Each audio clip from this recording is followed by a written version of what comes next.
Pourquoi le prix du carburant augmente? Le prix du carburant augmente principalement avec le prix du pétrole. Par exemple, en janvier 2016, le prix du baril de pétrole était d'environ 30 €. En janvier 2018, il était de 70 €. Cela se répercute sur le tarif à la pompe.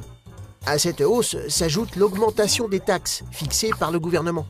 Mais que paye-t-on exactement? Lorsqu'on achète 100 € de carburant à la station-service, 40 € vont aux fournisseurs de pétrole et 60 € vont dans les caisses de l'État. Les 40 € comprennent essentiellement le prix de la matière première, le pétrole, mais aussi le coût du raffinage, c'est-à-dire la transformation du pétrole en carburant et le coût de son transport et de sa distribution. Le prix du pétrole est fixé par les marchés mondiaux selon l'offre, les vendeurs, et la demande, les acheteurs. Quand les pays qui produisent du pétrole comme les États-Unis ou l'Arabie Saoudite se disputent, son prix peut augmenter ou diminuer. Les 60 € restants correspondent aux taxes fixées par le gouvernement. Ces taxes, qui existent depuis 1928, servaient et servent encore à l'État pour financer les écoles, l'entretien des routes et des chemins de fer, les équipements des villes. Aujourd'hui, une petite partie de cette somme doit aussi servir à la transition énergétique. Cela veut dire que l'État doit utiliser cet argent, par exemple, pour développer l'énergie solaire ou éolienne. Pourquoi y a-t-il des péages sur les autoroutes? Les autoroutes, ce sont ces grandes voies de circulation sans croisement qui relient les villes entre elles. On peut y rouler à 130 km/h, doubler en toute sécurité pour filer vers sa destination. Mais avant, il faut s'arrêter au péage, prendre un ticket et en sortant, il faut payer en fonction des kilomètres parcourus. Alors, pourquoi ces routes-là sont-elles payantes? Depuis 1946, la France a créé plus de 11 000 km d'autoroutes. Cela a nécessité d'énormes travaux. Une fois les autoroutes construites, il faut les entretenir, boucher les trous, renouveler les panneaux. Car sur ces voies, la sécurité est primordiale. Les accidents à grande vitesse peuvent être fatals. Pour construire et entretenir la majorité de ces routes haut de gamme, l'État a donc missionné des sociétés spécialisées. Et comme tout ça coûte beaucoup d'argent, ces entreprises ont eu le droit d'installer des péages.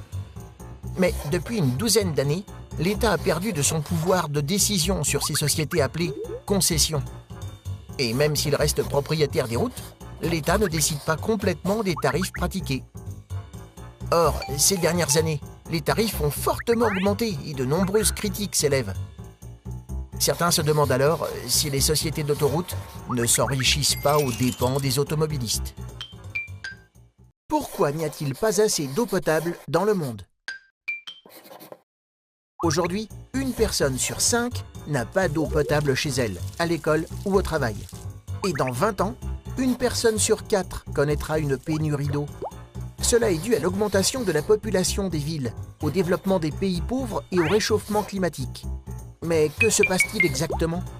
L'eau douce est indispensable à la vie, pour boire, se laver, produire notre nourriture, nos objets.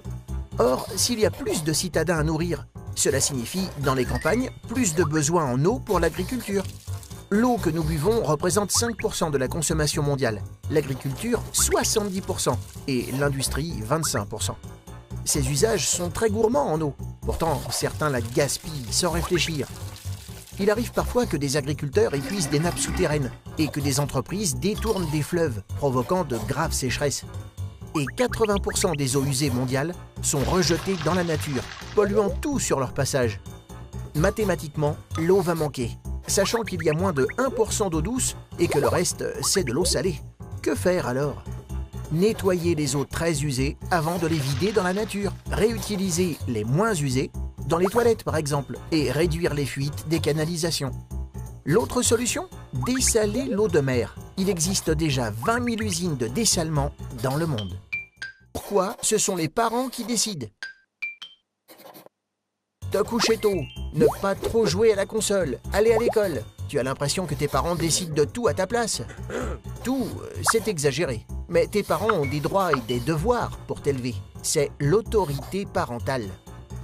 Alors, c'est quoi le rôle des parents? Tes parents ont plusieurs missions. Garantir ta sécurité, ta santé, ton bien-être et ton éducation. Rien que ça. Pour les accomplir, ils décident de certaines choses pour toi. Par exemple, l'endroit où tu habites, en général avec eux.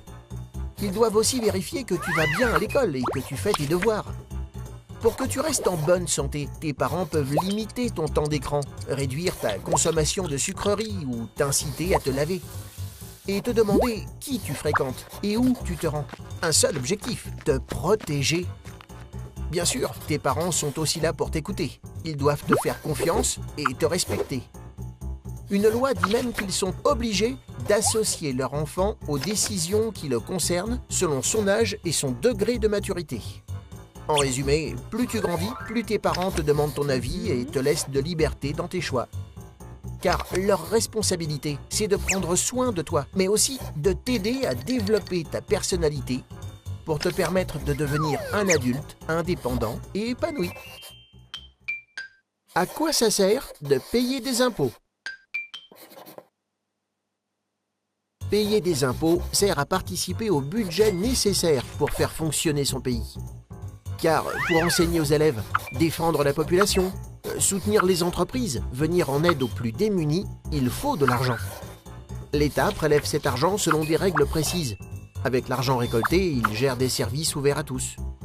Le plus important, c'est l'éducation. Ainsi, tous les enfants peuvent aller à l'école gratuitement.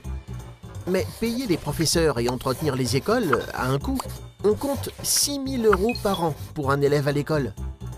L'argent sert aussi à payer les salaires des infirmiers, des juges, des policiers, de tous les fonctionnaires qui font marcher l'État.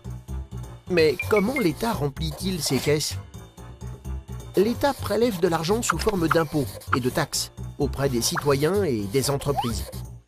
La moitié de l'argent vient d'un impôt que tout le monde paie, la TVA. Dès que tu achètes quelque chose, la taxe est incluse dans le prix. Elle est versée dans les caisses de l'État. Une autre partie de l'argent récolté vient de l'impôt sur le revenu, que chacun paie en fonction de son salaire.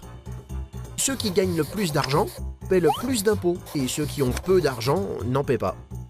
Depuis janvier 2019, l'impôt est prélevé chaque mois directement sur le salaire et reversé à l'État par les entreprises. C'est le prélèvement à la source. Comment la population mondiale évolue-t-elle?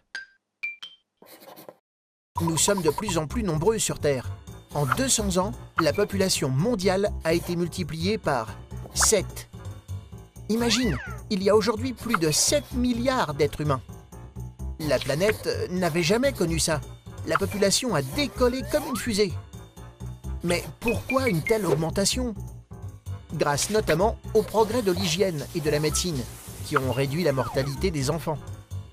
Il y a 200 ans, les femmes avaient plus d'enfants qu'aujourd'hui, mais beaucoup de bébés mouraient avant d'avoir un an. L'espérance de vie s'est spectaculairement allongée. En France, on vivait en moyenne 30 ans en 1800, contre 80 ans aujourd'hui. Cela fait longtemps que les femmes font moins d'enfants. Pourtant, la croissance de la population mondiale continue. Les spécialistes de la population, les démographes, estiment que nous serons 9 milliards dès 2023. Même s'il est difficile de prévoir, ils annoncent qu'en 2100, la population pourrait être de 11 milliards d'habitants, mais n'augmenterait plus ensuite. La part de la population âgée sera également de plus en plus importante. Un vrai défi pour de nombreux pays, qui doivent déjà s'adapter pour s'occuper des seniors. Se pose aussi la question des richesses de la planète. Comment les partager pour que chacun puisse avoir suffisamment pour vivre? Tu te poses des questions? Nous, on y répond.